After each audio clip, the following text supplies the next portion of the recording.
Hey guys, how's it going? F8 Alpha here and welcome back to the channel. Today I got another review for you guys. I have the Primo Victoria review and that's probably why you're here. So let's go ahead and get into that, but let's jump into the price point. First off here, we have the basic bundle, which is $44.13, and of course you get the tank, a garage slot, and a fully trained zero skill crew with Brothers in Arms. Next, we have the loaded bundle, which is, of course, the Primo Victoria, the garage slot, coated optics, medium gun rammer, vertical stabilizer, 2,000 gold, and that awesome zero skill crew. And then lastly, we have the ultimate bundle, which is the Primo Victoria, a garage slot, coated optics, a medium gun rammer, vertical stabilizers, 3,000 gold, 30 personal reserves of plus 200 crew XP for 1 hour, 14 days of premium time, a multiplier of 5 for the first 15 wins in the Primo. We also have that awesome zero skill crew, and we have the all-important emblem and description of Sabaton, which is the band that you guys probably seen associated with this tank. But for these prices, what exactly are you getting in this tank? Is it worth your money? Well, I set up a comparison here to help us have a better idea to see if this tank is worth our time and worth our hard-earned money. So let's go ahead and get into that. I have the Primo Victoria, I have the Centurion 1, and I have the FE4202 for this comparison, as all three of these tanks are very similar, and it is a very good comparison. Firstly, let's jump into the firepower here. The Primo and the Centurion 1 have a joint firepower of 1,918, followed by the FE with 1,798. Now, as I did mention, all three of these tanks are very similar. They're all running the same gun, so the penetration on all three of these tanks is identical. It is 226. The damage on all three of these tanks is 230. The fire rate is somewhat different. The Primo and the Centurion have an 8.3 fire rate, where the FE has a 7.8 fire rate, hence the dispersion or the difference in the DPM. Now, one key difference in this comparison between all three of these tanks is the ammo type. The standard ammo on the Primo is APCR, where the Centurion and the FE have a AP as their standard ammunition, meaning that the Primo has an outstanding shell velocity of 1,300, meaning you have to lead those targets less, and your quick snapshots and your also auto aims are going to be a little bit more accurate, as the shell will get there that much quicker. Now, the Centurion and the FE have a 1,020 shell velocity, which isn't bad. However, the 1,300 on the Primo is just outstanding. Now, as these guns are basically the same thing, they all have the same aim time of 2.2. The dispersion is identical of 0.32.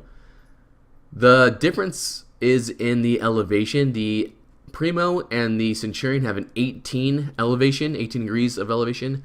The FE has a 20 degree of elevation there, so 2 degrees more. They all have the same depression of 10 degrees, which is outstanding. I wouldn't expect anything less from the Centurion branch here. Now let's go ahead and move forward into the mobility here. They all have the same joint top speed of 50 kilometers forward and 20 kilometers in reverse. Now, the engine power and power to weight ratio is the difference, is kind of somewhat the defining line here in mobility. The Primo has a 900 horsepower motor. The Centurion has a 750, and of course the FE has a 42, which means that the Primo has a 17.7 power to weight ratio. Centurion has a 16.7, and the FE has a 12.2, meaning that the Centurion and the Primo, obviously the Primo just a little bit more than the Centurion, are going to be able to climb those hills that much faster. But once they get up there and they reach that other side of the hill and start heading downhill, they all will have the same speed, same top speed of 50 kilometers. Now, when it comes to train resistances here, the Primo is actually the best in this comparison. So that is just a quick side note that this tank does have the most horsepower, the best power ratio, and the train resistances are the best, meaning it's the most mobile tank in this comparison. But let's go ahead and move forward to the turret traverse and the hull traverse here. The turret traverse is 37.5 across the board for all three of these tanks. The holster reverse is 37.5 for the Centurion and for the Primo, but 41.7 for the FV. Now let's move forward to the armor and hit points of these tanks, and this is another differing factor between the Centurion and the Primo here. The hull on the Primo and the Centurion are 76.2 on the front, 50 on the side, and 38 at the rear. The FV is 50 on the front, 50 at the sides, and 31 at the rear. The turret on the Primo is 254 on the front, 88.9 on the sides, and 88.9 at the rear. The Centurion has a 152 millimeters on the front of the turret, 88.9 on the sides, and 88.9 at the rear. The FV has 170 at the front, an unknown number at the side, as it is not listed, and 90 at the rear. So, right now, as it stands, the Primo has 102 millimeters of additional armor on the front of the turret compared to the Centurion. Now, I heard the Centurion is getting buff, and hopefully that is fixed. But for right now, this tank does have an additional 100 millimeters, which is very substantial. The hit points on these tanks is 1,450 for the Centurion and for the Primo, and 1,400 for the FV. Now for equipment on this tank, I would recommend stabilizers, I would recommend the gun rammer, and I would recommend ventilation. However, ventilation could be switched out for coated optics to give you that additional view range. Now the crew does come with brothers in arms across the board, so they all have it. So the commander I gave 6 cents to. For the driver I gave off-road driving. For the gunner I went with snapshot. For the loader, of course, I went with safe stowage. And for the radio man I went with situational awareness. How to play this tank? This tank is basically a decently armored medium tank. Now the front of the hull is not that well armored. However, the turret is very well armored, meaning that if you're in a hold down position, you will bounce a ton of damage. And that is really how you should be playing this tank, is looking over hills and using your 10 degrees of gun depression to get your gun down on the enemy and use your turret to deflect those shots. Also, alternatively, you can hide your hull behind something and just use your turret sticking out to go ahead and absorb those shots. As you'll see in some of my gameplay, I do this very well and successfully, and this tank can bounce a rather large number of shots. This tank is decently quick. It's not super fast. It's not slow. This tank is a good medium. It's what you would expect from a solid medium tank. It's got medium tank armor and kind of like a heavy tank turret on it is how it sits right now. The gun does fire rather quickly, which is very good, especially if you're trying to track somebody or hold them in place and let your team go ahead and lay into them with some substantial firepower, which is a good idea to do, as this tank does meet tier 10s, and you will be doing that with tier 10s.